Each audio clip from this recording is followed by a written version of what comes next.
Hadith numéro 1.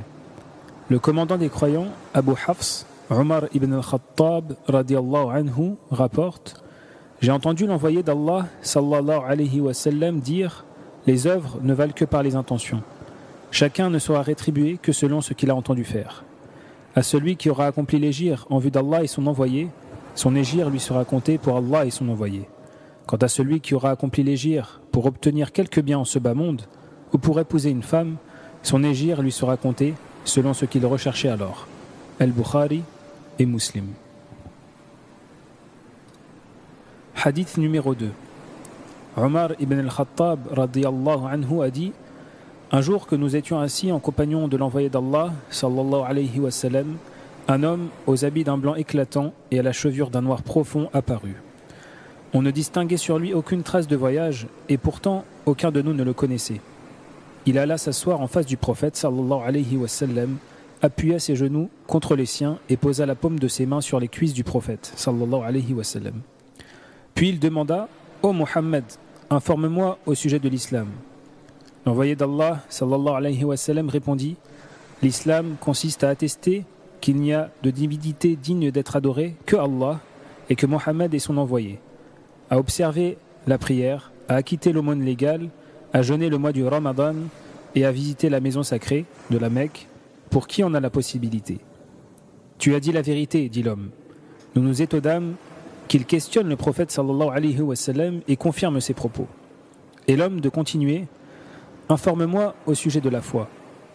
La foi, répondit le prophète sallallahu alayhi wa sallam, consiste à croire en Allah, en ses anges, en ses livres, en ses envoyés, au jour dernier, ainsi qu'au destin et ce qu'il comporte de bonheur et de malheur.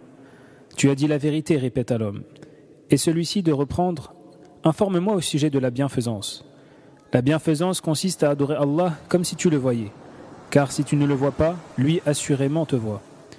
Et l'homme de demander à nouveau: informe-moi au sujet de l'heure. Celui qui est interrogé sur ce sujet, répondit le prophète sallallahu alayhi wa sallam, n'en sait pas plus que celui qui l'interroge. Et quels en sont les signes précurseurs? C'est quand la servante mettra au monde sa maîtresse et que les va-nu-pieds, mal vêtus, miséreux, gardiens de moutons, rivaliseront dans la construction de demeures élevées. Puis l'homme s'en alla et je demeurai un moment dans la perplexité. « Oh Omar !» me demanda alors le prophète sallallahu alayhi wa sallam, « sais-tu qui m'interrogeait ?» « Allah et son envoyé le savent mieux, répondis-je. C'était Jibril qui venait vous enseigner votre religion. » Rapporté par Muslim. Hadith numéro 3. D'après Abu Abdurrahman, Abdillah ibn Omar ibn al-Khattab radiyallahu anhuma a dit: j'ai entendu l'envoyé d'Allah sallallahu alayhi wa sallam dire: l'islam est établi sur 5. L'attestation qu'il n'y a de divinité digne d'être adorée que Allah et que Mohammed est l'envoyé d'Allah, l'accomplissement de la prière, l'acquittement de l'aumône légale, le pèlerinage à la maison sacrée de la Mecque et le jeûne du Ramadan. Al-Bukhari et Muslim. Hadith numéro 4. Ibn Mas'ud radiyallahu anhu a dit: l'envoyé d'Allah sallallahu alayhi wa sallam, celui qui a dit la vérité et a été avéré, a dit: le corps de tout homme demeure d'abord 40 jours à s'agglomérer dans le ventre de sa mère. Puis, pendant un temps d'égale durée, il est caillot de sang. Puis, pendant 40 autres jours, il devient morceau de chair. Alors, Allah envoie un ange avec l'ordre d'écrire 4 mots relatifs à la conduite de l'homme, à sa part de bien, au terme de sa vie, à sa destinée heureuse ou malheureuse. Puis, l'esprit est insufflé dans cette chair.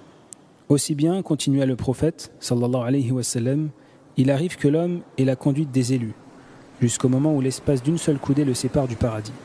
Mais alors, la chose écrite intervient, et il se conduit comme un damné. Il arrive par contre que l'homme ait la conduite des damnés, jusqu'au moment où l'espace d'une seule coudée le sépare de l'enfer. Mais alors la chose écrite intervient, et il se conduit comme un élu. Al-Bukhari et Muslim. Hadith numéro 5. La mère des croyants Aïcha radiyallahu anha rapporte que l'envoyé d'Allah sallallahu alayhi wa sallam a dit: celui qui innovera dans notre religion ce qui n'en fait pas partie se verra rejeté. Dans une autre version, il dit: quiconque accomplira une œuvre qui n'est pas conforme à notre religion se verra rejeté. Muslim. Hadith numéro 6. Abu Abdillah al-Nu'man ibn Bashir radiyallahu anhu a dit: j'ai entendu l'envoyé d'Allah sallallahu alayhi wa sallam dire: le licite est évident, de même que ce qui est illicite. Entre les deux, il y a des choses équivoques que peu de gens connaissent. Celui qui se met à l'abri des choses équivoques préserve sa religion et son honneur, et celui qui se précipite dans les choses équivoques tombe dans les choses illicites, tel le berger qui ne cesse de faire paître son troupeau autour du domaine du roi. Il n'est donc pas loin de l'empiéter. Sachez que chaque roi a son domaine réservé, et que les domaines réservés d'Allah sont ses interdits. Sachez aussi que dans le corps humain, il y a un morceau de chair. Quand il est sain, tout le corps l'est, mais quand il est mauvais, tout le corps l'est aussi. Ce morceau de chair n'est autre que le cœur. Al-Bukhari et Muslim. Hadith numéro 7. Abu Ruqayya Tamim ibn Aws ad-Dari radiyallahu anhu rapporte que le prophète sallallahu alayhi wa sallam a dit: la religion, c'est le bon conseil. Quand nous demandâmes envers qui, il répondit: envers Allah, envers son livre, envers son envoyé, envers les chefs et le commun des musulmans. Rapporté par Muslim. Hadith numéro 8. D'après Abdullah ibn Omar, radiyallahu anhuma, l'envoyé d'Allah sallallahu alayhi wa sallam a dit: j'ai reçu l'ordre de combattre les gens mécréants sans relâche, jusqu'à ce qu'ils professent qu'il n'y a de divinité digne d'être adorée qu'Allah et que Mohammed est l'envoyé d'Allah, qu'ils accomplissent la prière et qu'ils acquittent l'aumône légale.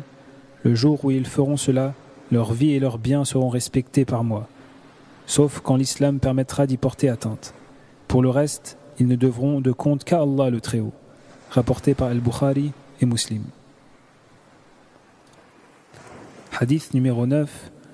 Abu Hurayra Abdirrahman ibn Sakhr radiyallahu anhu a dit: j'ai entendu l'envoyé d'Allah sallallahu alayhi wa sallam dire: lorsque je vous interdis quelque chose, abstenez-vous-en.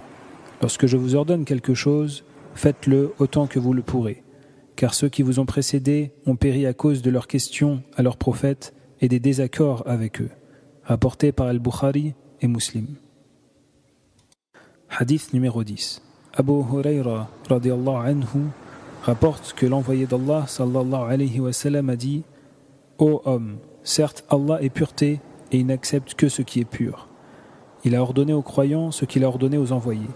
Or, il a dit: ô envoyés, mangez des choses pures, œuvrez salutairement. Il a dit aussi: ô vous qui croyez, mangez des choses pures que nous vous attribuons. Là-dessus, le prophète sallallahu alayhi wa sallam fit allusion à l'homme qui prolonge ses voyages, qui a de cheveux longs et poudreux, qui est lui-même couvert de poussière et tend les mains vers le ciel, disant: ô Seigneur, et cependant il se nourrit de choses défendues, boit des liquides défendus, se revêt d'habits défendus, et il a été nourri de choses défendues. Comment donc pourrait-il être exaucé? Rapporté par Muslim.